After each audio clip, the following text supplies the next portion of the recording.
Salut les devins, c'est Saikyo. J'enregistre cette vidéo, il est relativement tard dans la nuit, c'est pour ça que j'aurai un ton de voix un petit peu plus posé, mais avec une grande ferveur tout simplement pour vous parler une énième fois du film Dragon Ball Super Broly, et cette vidéo là en fait est en complément et en correction de ma vidéo d'hier. Rappelez-vous, je vous avais montré ce Saiyan là, je vous avais dit, il y a des gens sur les réseaux sociaux qui disent que c'est le roi Vegeta, je ne comprends pas pourquoi, parce qu'il ressemble à Paragus, etc.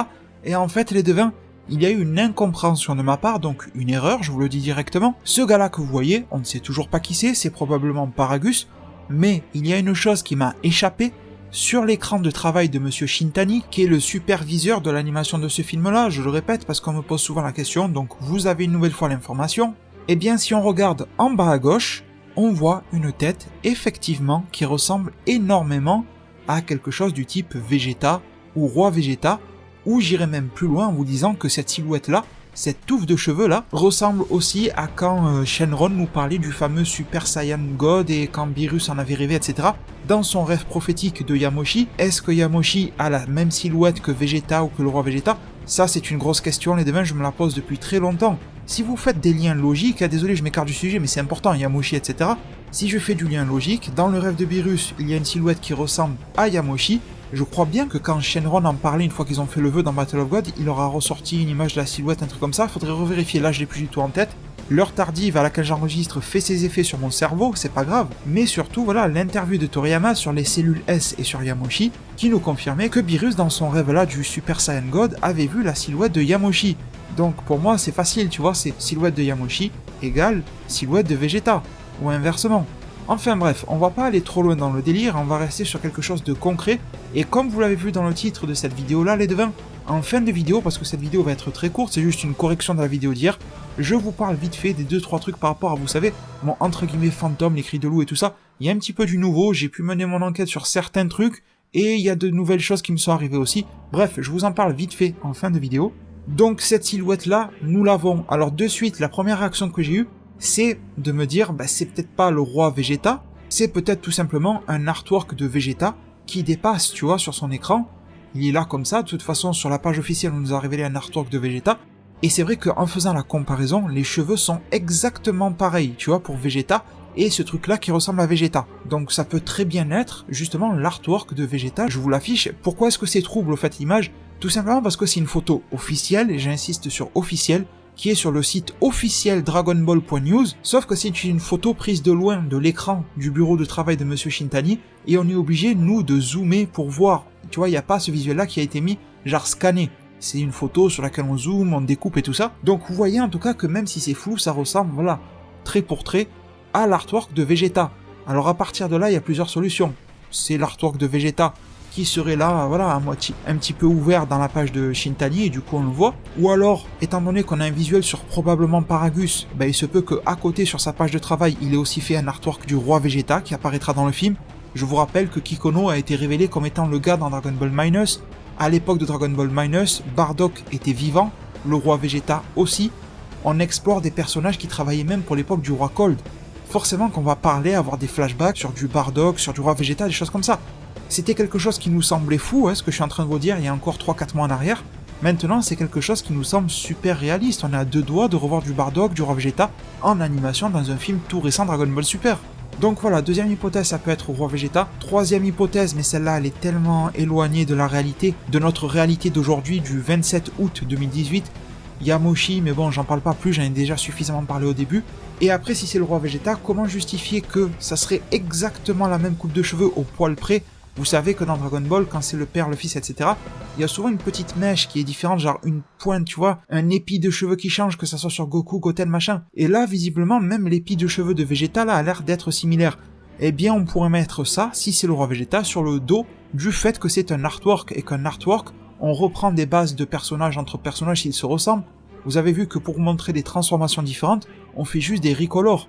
Vegeta, on fait un petit effort de transformation pour le SSJ1, mais au-dessus, pour le God, le Blue, tout ça, ses cheveux sont les mêmes, c'est juste qu'on change la couleur. Donc il se pourrait qu'ils aient fait, si c'est le roi Vegeta, une espèce de transposition depuis Vegeta vers le roi Vegeta. Après les devins, je ne veux pas fabuler, parce que c'est flou, c'est pixelisé, ça ne sert à rien de parler trop pour rien, mais je vous dis quand même la petite idée, enfin c'est pas une idée, c'est juste une espèce de constatation. Quand je regarde cette image-là de ce supposé roi Vegeta, j'ai l'impression qu'au niveau de son œil gauche, il y a quelque chose un appareil quoi, quelque chose qui fait penser à un scooter. Pas le scooter sur lequel tu fais des tours dans le quartier, le scooter qui permet de voir le niveau de puissance de l'adversaire. Donc là, peut-être que c'est mon inconscient qui fabule, etc. C'est pixelisé, donc peut-être que j'imagine des choses là où il n'y en a pas. Vous me direz vous en zone commentaire si vous voyez quelque chose ici ou pas. Et du coup les devins, ma vidéo d'hier étant finalement complétée et corrigée, pour rappel c'est bien sûr la vidéo nouveau trailer, images et spoiler film Dragon Ball Super Broly, et bien je vous fais vite fait, mais très vite fait, un petit topo sur toutes les histoires de fantômes et tout ça. Alors, qu'est-ce que j'ai pu avancer et qu'est-ce qui m'est arrivé de nouveau ? Je pense aussi qu'il y a des personnes qui s'en foutent totalement de cette histoire-là, et du coup je vous remercie énormément d'être restés jusqu'ici, et je vous salue vraiment du fond du cœur, un grand merci. Pour les autres qui sont au courant, qui étaient là durant le live, qui ont vu la vidéo que j'ai postée de rediff et tout ça, vous êtes quand même presque 8000 personnes au moment où je parle à l'avoir vu, c'est quand même beaucoup pour une histoire de ce type-là. Et bien du coup, pour les espèces de cris de loup, d'ailleurs au moment où je vous parle, là où j'enregistre, je suis dans la fameuse pièce où tout s'est passé, je suis tout seul et tout ça, avec la fameuse fenêtre qui est ouverte. Bref, alors pour le cri de loup, il y a rien eu de ce type-là, et je n'ai pas pu identifier d'où ça venait. Pour le cri de femme, de machin, que je vous ai mis en rediff, environ 200 personnes étaient là en live et l'ont entendu, et je vous ai posté la rediff, je n'ai toujours pas d'explication pour ça. J'ai lu bien sûr tous les commentaires dans la vidéo par rapport à ce sujet-là. Alors pour le loup, il n'y a pas grand-chose qui est ressorti, tu vois. À part me sortir le fait que ça serait un chat ou un renard, j'ai déjà expliqué que ce n'est pas possible.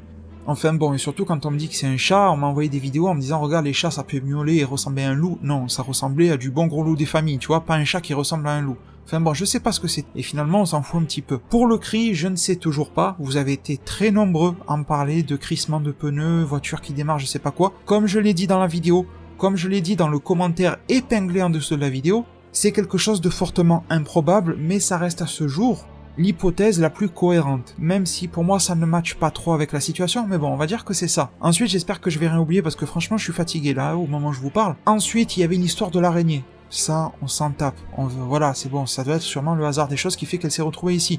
Au moment où je me suis déplacé, peut-être qu'elle était sous le lit déjà morte et que voilà, ça fait un petit coup d'air, bon, enfin, je sais pas. Ensuite, pour le fauteuil qui tourne tout seul, alors là, j'ai une explication qui est très logique et rationnelle et qui au bout du compte me rassure un petit peu, c'est tout simplement que j'ai fait mes propres tests, je suis allé plusieurs fois à mon fauteuil, j'ai fait en sorte, genre de le toucher un petit peu, etc., et de le tourner d'une manière similaire à ce que j'ai fait, c'est-à-dire face à l'écran, et dès que je le relâche, sur le moment il ne bouge pas, et j'attends, je sais pas moi, genre 5-10 secondes, d'un coup il se met, mais pas par millimètre, mais presque, tu vois, d'une manière très très lente, il se retourne.